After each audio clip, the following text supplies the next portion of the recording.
అమ్మ ఎప్పుడు చెప్తుండేది, నేను మహారాణినని, నన్ను ఒకరోజు ఒక మహారాజు వచ్చి తీసుకెళ్తాడని, అతన్ని బాగా చూసుకోవడమే ఈ జన్మకి నా బాధ్యతని. అతని కోసం ఎదురు చూడటంలోనే ఎన్నో రోజులు గడిచిపోయాయి. ఆఖరికి వచ్చాడు.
సమయమా భలే సాయం చేసావమ్మా, ఒట్టుగా ఒట్టుగా కనులకే తన రూపాన్నందించావే గుట్టుగా.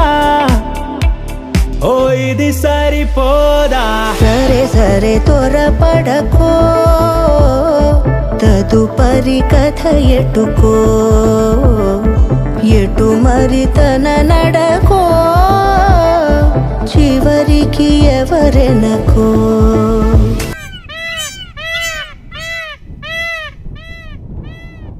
సమయమా భలే సాయం చేసావమ్మా, ఒట్టుగా ఒట్టుగా కనులకే తన రూపాన్నందించావే గుట్టుగా. ఓ తను ఎవరే?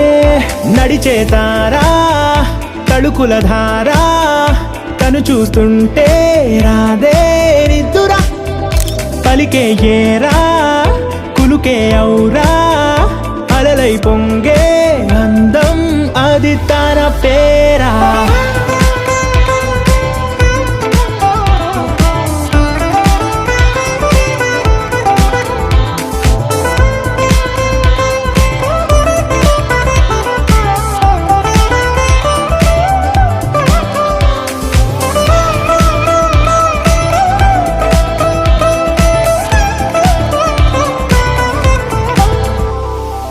ఆకాశాన్నే తాగేసిందే తన కన్నుల్లో నీలం, చూపుల్లోనే ఏదో ఇంద్రజాలం.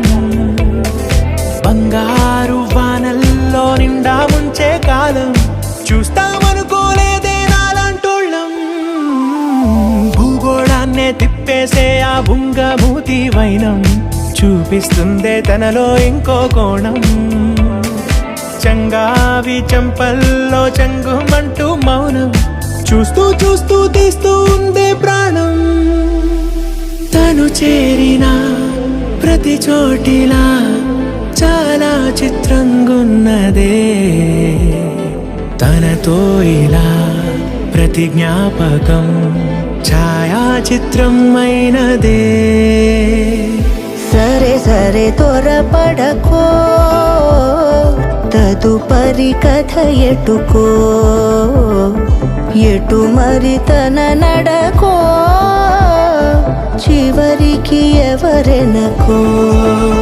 సమయమా సరే సరే భలే సాయం చేసావమ్మా, ఒట్టుగా తదుపరి కథ ఒట్టుగా ఎటుకో, కనులకే ఎటు మరి తన నడకో, గుట్టుగా చివరికి ఎవరెనకో. ఓ ఇది సరిపోదా? సరే సరే భలే సాయం చేసావమ్మా, ఒట్టుగా తదుపరి కథ ఒట్టుగా ఎటుకో, కనులకే ఎటు మరి తన నడకో, గుట్టుగా చివరికి ఎవరెనకో. ఓ ఇది